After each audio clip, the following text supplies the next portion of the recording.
On the bench today is a Marantz 2230 that came into the shop, and the guy is wanting it cleaned and aligned.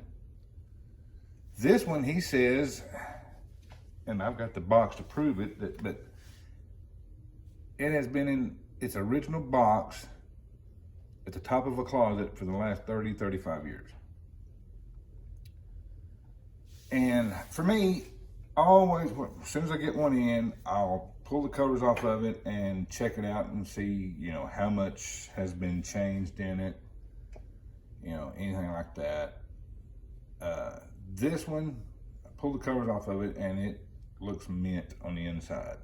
So I kind of believe it has been sitting for a long time. I plugged it into the Variac with a current limiting dim bulb tester and all that sort of stuff, and turned it on, and I got nothing, absolutely nothing.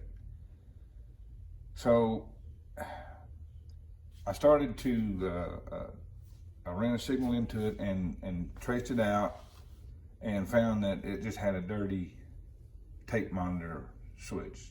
Cleaned that and started working. And by the way, guys, these things, these tracers, like that little rascal right there, are worth their weight in gold. Yeah, you can trace with an oscilloscope, and I always put everything on an isolation transformer when I'm tracing and stuff anyway, just in case you make a mistake. But hey, if you make a mistake, and you still can, even on an isolation transformer, you can still make a mistake. But even if you do, with a signal tracer like this one, like for instance the ICO 150 that I'm using, it's an easy repair. An oscilloscope, not so much. If you blow your oscilloscope up, get one of these. Trust me, they're nice to have. They can save you a lot of time. But anyway, this little rascal here, we're going to finish cleaning all the potentiometers and switches and stuff in it, and do an alignment on it and see where we stand, and I will get back with you if I find anything interesting other than, well, I'll let you take a look at the inside of it and let you see how clean this thing is. So bear with me here as I do the little hover maneuver. So as you can see, it's pretty much immaculate on the inside, even on the top side like this. So I mean, not even much dust or anything, just small particles of it. So, but anyway, if this one sounds interesting to you, stay tuned. I'm going to try to film a little more of the alignment procedure on this one, because there's not a whole lot of these out there. So I'll try to do that. So stay tuned. And I'm back, and we're going to check the alignment procedure on all this stuff. We're going to see if it's out of line or not. The first thing we're going to check is all the audio stuff. So first thing they want you to do is to connect a voltmeter between J08 and ground, and adjust trimming resistor R810 for 35.6 volts. Now there's no J08, there is J808, which is, let me see if I can get this zoomed in for you. Right here is J808, and there's the trimmer that we're going to adjust to try and get that 35.6 volts. So let me hook that up and let's see what we've got here. Do a ground here. Oops. Turn it on. See what we have. Let's see if I can get this. Bear with me here for a minute. 35.8 volts. That is really close. I don't know that we can do that. I don't know that I even want to mess with that one. I think we'll just leave that one alone. 35.8, That's pretty close.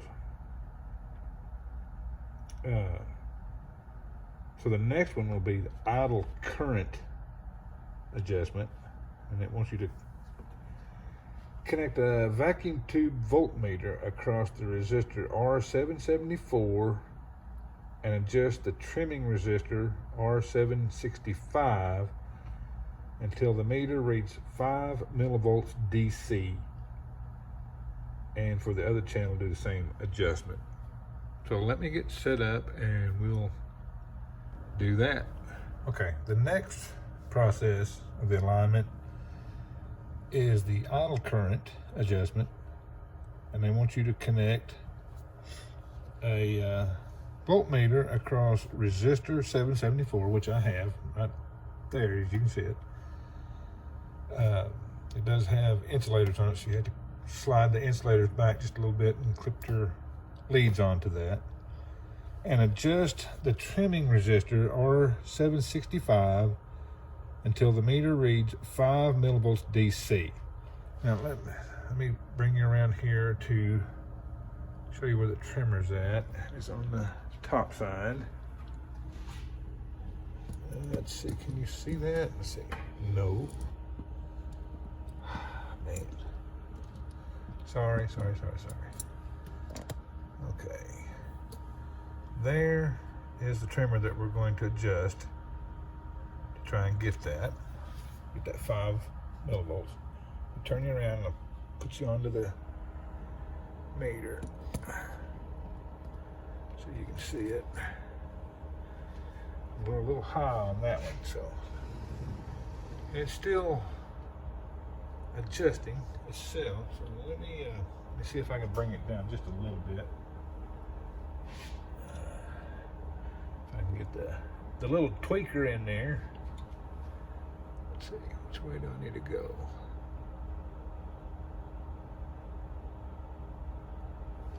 So we gotta break that paint seal first.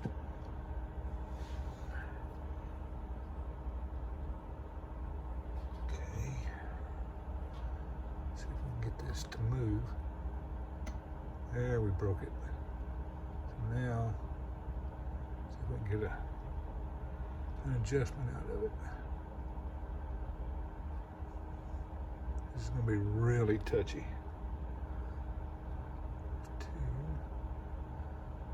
2. Ooh.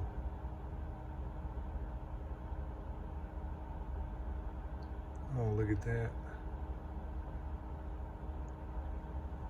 And there's our 5 millivolts.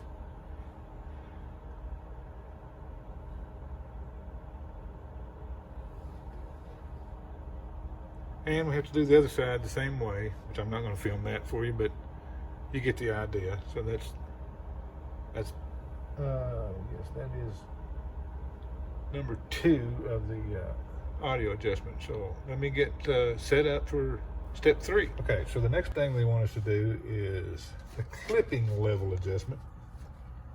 It says connect an oscilloscope across the speaker terminals. So I'm done back here. You can't see it from where you're at, but trust me, it's there.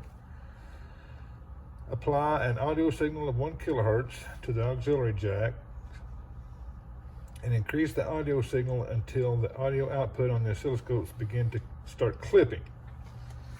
And then you adjust trimming resistor 760 for equal clipping, which that means top and bottom, so peak to peak. Which, let's see, 760 is, let's see, it's be this one right here. Be this one. So let me set you up on the oscilloscope and let you see that this one is out pretty bad. Let's see if I can zoom that in. You can see it. Okay. You see it there? Yeah. Let's see.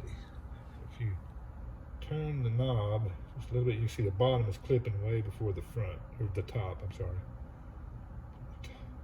There's the top starting to clip, so that's quite a ways off on that. So let me adjust that trimmer. Let's see if we can get it a little closer.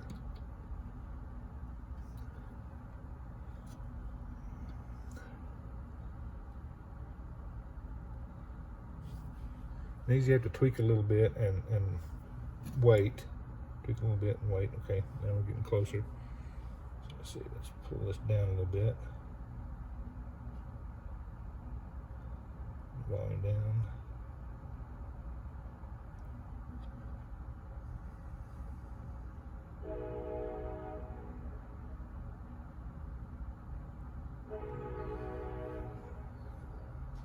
We're getting close now.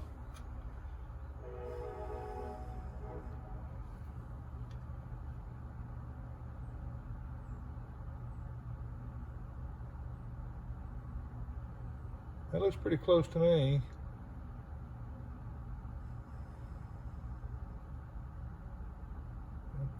There's where the bottom starts. Yeah, I'd say that's pretty close right there. So that concludes step 3. So got a step 4, and let me get set up for that, and I'll be right back. Okay, so the next thing they want us to do is a phono amplifier adjustment, and it says to connect an oscilloscope to the tape out jacks and an audio signal generator to the phono jacks. Place the selector switch in the phono position and increase a 1 kilohertz audio signal gradually until a slight clipping of the sine wave is observed on the oscilloscope. And adjust R708 and R709 for equal clipping. And on the bottom of the receiver, this is 708 and 709 right here that we're going to adjust. And as you can see, let me readjust the camera here so you can see the oscilloscope. See, and you can see that it is out of an adjustment there. Let me see if I can zoom in just a little bit. Get my thumb out of the way. Well, it gets shaky when you get close, doesn't it? So let's see if we can adjust this for a little better signal.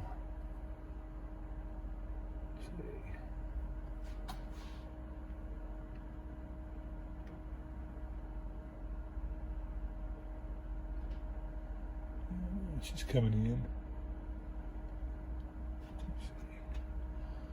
Let me get this. See, you know, this top should click. It'll be somewhere about right now. Let me readjust the.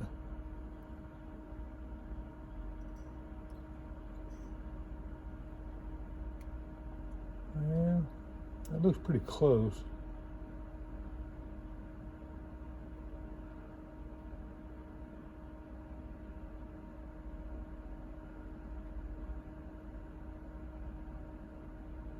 Get it a little closer here.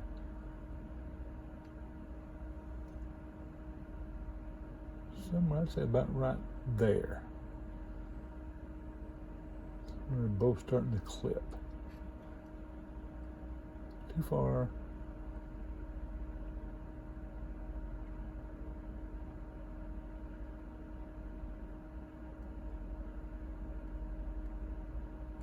About right there.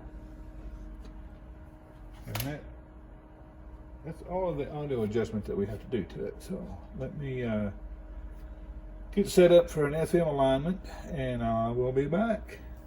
Okay, I'm back. And yes, we have a completed Marantz 2230. On the AM and FM, it just really didn't need any alignment on it, so I didn't really film that because there was really nothing to film. Other than on the stereo indication bulbs, they were burned out, so I had to change those. And once I did that, I discovered that it doesn't indicate stereo in the FM mode. I did a little research on it and found that I was going to have to disassemble the unit a little ways, and so I called the customer on it to inform him of what was going on, and he decided against pursuing that avenue, as he didn't really care whether it indicated it was in stereo or not, as long as it was in stereo. So we ended that tail chaser right there. But it is finished now, and it does separate, and it has great stereo separation and all that. Of course, you can't hear it on this phone that I'm recording on, but it does work very, very well.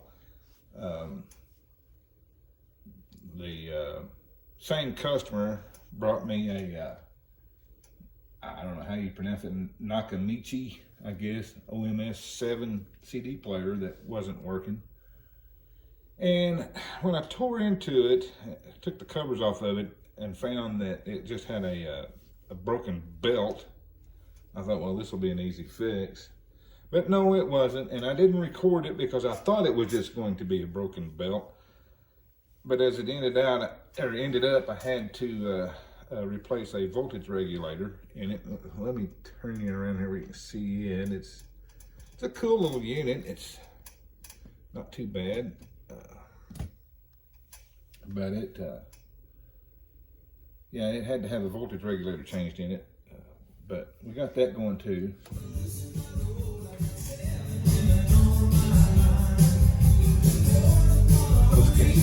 Can't play that very much or I'll get in trouble, but anyway, you get the idea. See if I can switch up to another.